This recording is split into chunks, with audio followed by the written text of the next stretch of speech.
하지만 그래도 정말 1%의 희망, 이 대법 재판부가 그래도 아직은 사회 정의를 지켜줄지도 모른다라는 정말 작은 대한민국 법치에 대한 기대, 뭐 이런 게 완전히 무너진 판결이었다라고 생각을 하고, 이게 단순히 한 건의 사건이 아닌 앞으로도 무궁무진하게 계속 일어날 수 있는 억울한 판결들이 앞으로 계속 일어날 수 있다.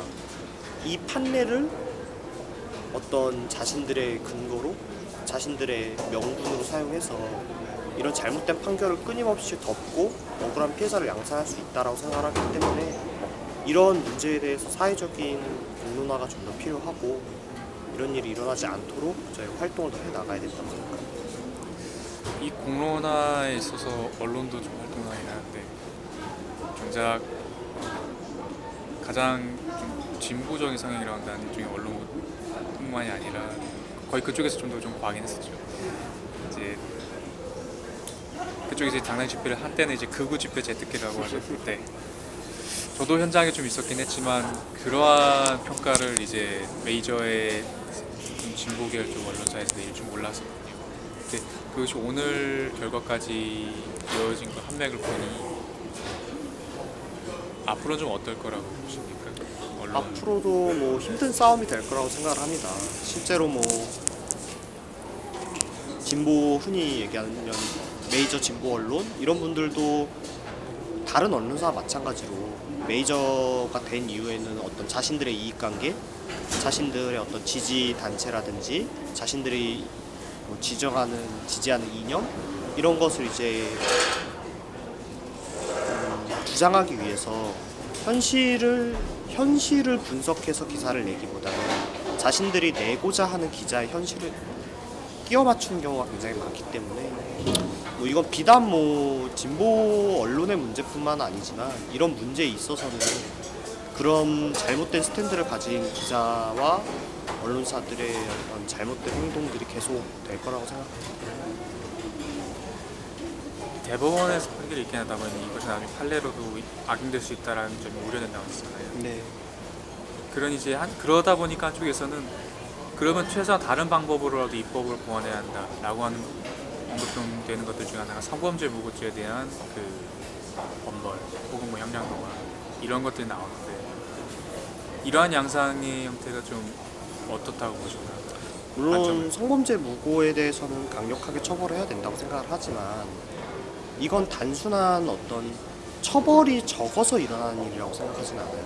물론 실제로 지금 성범죄 무고가 굉장히 처벌이 낮긴 하지만 그거와는 별개로 수사 과정과 재판 과정에서 어떤 이런 범죄가 일어났을 때 증거와 뭐 명확한 진술 이런 것이 확보되지 않은 상태에서도 이 사람이 죄를 지었을 것이다라고 가정을 하고 간다는 게 문제예요. 그러다 보니까 남성은 내가 죄를 짓지 않았다라는 증거를 제출해야 되는데 실제로 어떤 행위를 하지 않았다라는 것을 제출하기 정말 힘들어요. 실제로 제가 이제 많은 사건을 이제 하고 많은 사건에 대한 자료들과 증거들을 이렇게 분석을 해보지만 보통 어떤 행동을 한 거에 대한 증거는 그냥 딱 그 행동을 한 증거 하나예요. CCTV로 치면은 단 한 장면이면 됩니다. 근데 무언가를 하지 않았다라는 걸 증명하려면 그 앞에서부터 한참을 증명해야 돼요.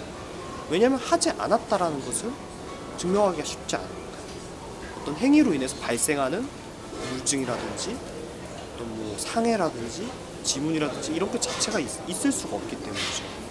그렇기 때문에 재판에서 증거주의 원칙과 무죄추정의 원칙이 지켜져야 하는 건데 이게 지금 지켜지지 않은 재판이 결국 대법에서까지 유죄가 나왔다라는 것은 대한민국 법치가 이만큼 무너졌다라고밖에 표현할 수가 없습니다. 동감입니다. 지난해 9월 10월에 된 사건이 처음 알려지게 되니까 당당님께서는 이만큼 활동이 이어졌는데, 아무래도 연말까지 오면서 좀 관심이 적어졌다라고 하긴 했지만 그래도 오늘 일단 이 곰딱지 사건에 대한 종지부는 오늘도 찍지 않았습니다.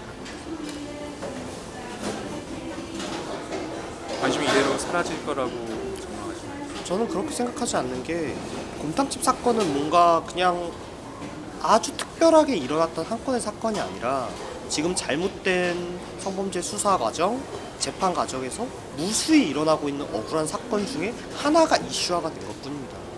앞으로도 억울하게 범죄자로 몰리는 사람들은 계속 생길 거고 그분들의 가족들과 그 당사자의 이런 피해 그리고 그런 걸 지켜보는 이 국민들의 분노 이런 건 끊임없이 이어질 거기 때문에 이런 잘못된 재판이 수정되는 때까지 저는 관심이 식을 거라고 생각하진 않습니다. 오히려 높아질 거다. 네.